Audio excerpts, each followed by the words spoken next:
অর্থাৎ এই 26,000 চাকরিজীবী তাদের প্রত্যেকের চাকরি চলে যাবে কিনা, এবং যাদেরকে নির্দেশ দেওয়া হয়েছিল যে যারা একদম নিশ্চিতভাবেই জালিয়াতি করে চাকরি পেয়েছিলেন তাদেরকে তাদের মাইনের টাকা ফেরত দিতে হবে কিনা, এই দিকটা যেমন রয়েছে, ঠিক অন্যদিকে আর একটা দিক রয়েছে, সেটা হচ্ছে যে এর মধ্যে থেকে বৈধ অবৈধ চাকরিজীবীদের আলাদা করা যাবে কিনা। সেক্ষেত্রে বৈধ চাকরিজীবীদের চাকরি থাকে কিনা এবং অবৈধ চাকরিজীবীদের চাকরিতে চলে যাবে বোঝাই যাচ্ছে। তো সেই ক্ষেত্রে সুপ্রিম কোর্ট আগামী বৃহস্পতিবার এই মামলার শুনানির পর কি রায় দেয় সেটা অত্যন্ত গুরুত্বপূর্ণ। সেখানেই নির্ধারিত হয়ে যাবে এই 26,000 চাকরিজীবীর ভবিষ্যৎ, যে এদের মধ্যে কাদের চাকরি থাকবে কাদের চাকরি থাকবে না, নাকি সকলের চাকরি চলে যাবে। এবং এই ক্ষেত্রে যেটা এতদিন পর্যন্ত সওয়ালে গুরুত্বপূর্ণ ভূমিকা নিয়েছিল যে এভিডেন্স অ্যাক্টের 65B ধারা, তার কারণ কি? তার কারণ হচ্ছে গিয়ে এই চাকরিজীবীদের কারোর ওএমআর শিট পাওয়া যাচ্ছিল না। এরপর সিবিআই ঘটনার তদন্তভার নেয়। সিবিআই ঘটনার তদন্তভার নিয়ে গাজিয়াবাদে একটি তল্লাশি অভিযান চালায়। গাজিয়াবাদে তল্লাশি অভিযান চালিয়ে যে কোম্পানি এই ওএমআর শিটের মাধ্যমে পরীক্ষা নিয়েছিল সেই কোম্পানির একজন আধিকারিকের বাড়ি থেকে সেখান থেকে 3টে হার্ড ডিস্ক উদ্ধার করে সিবিআই, এবং সেই হার্ড ডিস্ক থেকে ওএমআর শিটগুলো উদ্ধার হয়।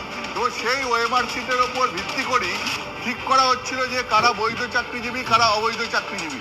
এখন সেই ওয়েবার শিটটা 65B এভিডেন্স অ্যাক্টের মাধ্যমে সেইটা গ্রহণযোগ্য কিনা সেইটা জমা দেওয়া, নাকি সেটা গ্রহণযোগ্য নয় তা নিয়ে সওয়াল জবাব চলছিল। আজকে সুপ্রিম কোর্টের প্রধান বিচারপতি যেটা পরিষ্কারভাবে জানিয়ে দিয়েছেন যে এই 65B এভিডেন্স অ্যাক্ট এই জটিলতার মধ্যে আর ঢোকার কোনো প্রয়োজন নেই। এসএসসিকেই মূলত দায়িত্ব নিতে হবে, এবং এসএসসি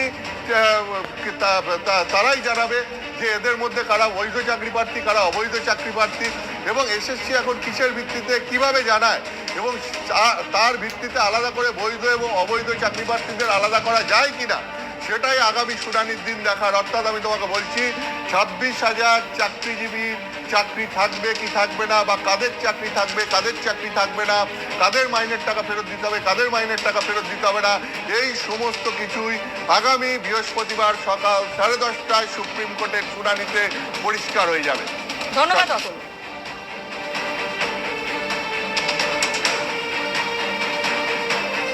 নজর রাখবো পরের খবরে। 6 মাস ধরে মিলছে না বেতন, অভিযোগে সল্টলেকে পঞ্চায়েত ভবনের সামনে বিক্ষোভে গ্রামীণ সম্পদ কর্মীরা। সেই ছবি আপনাদের সামনে তুলে ধরছি। গ্রামীণ সম্পদ কর্মী তাদের যে অভিযোগ যে 6 মাস ধরে তারা তাদের বেতন পাচ্ছেন না।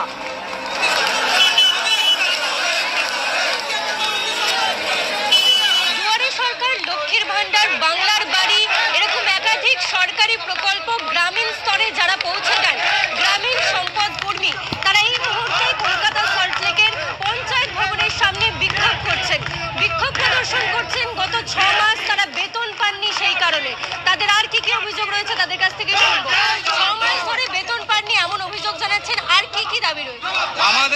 আমরা 6 বছর ধরে আমরা বলে আসছি যে আমাদের রাজ্য সরকারের কেন্দ্রীয় সরকারের সমস্ত প্রকল্পের একদম লাস্ট লেভেলে সমস্ত সরকারি প্রকল্পের উন্নয়নমূলক কাজে মানুষকে সরাসরি পাওয়ানোর ক্ষেত্রে আমরা এগুলো তাদের কাছে সহায়তা করছি, কিন্তু আমাদের আলটিমেট উন্নয়ন হচ্ছে না। কিভাবে যে আমাদের সংসার চলছে, কিভাবে যে বাড়িতে বাবা মা ছেলে পুলে নিয়ে আমরা আছি সেটা আমরা জানি। মাননীয় মুখ্যমন্ত্রী তিনি খুব মানবিক, কিন্তু আমাদের ভিআরপিদের ক্ষেত্রে আমরা এই মানবিকতার বিষয়টা আমরা বিশেষ দেখতে পাচ্ছি না।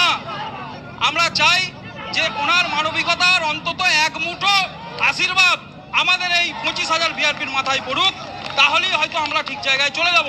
আমাদের দাবি হচ্ছে অবিলম্বে বকেয়া মেটাতে হবে, প্রতি মাসে আমাদের বেতন দিতে হবে। আমরা যেহেতু সরকারের সমস্ত উন্নয়নমূলক কাজগুলো গ্রাসরুট লেভেলে পৌঁছে দিই, কাজে আমাদের দিকটা ওনাকে দেখতে হবে।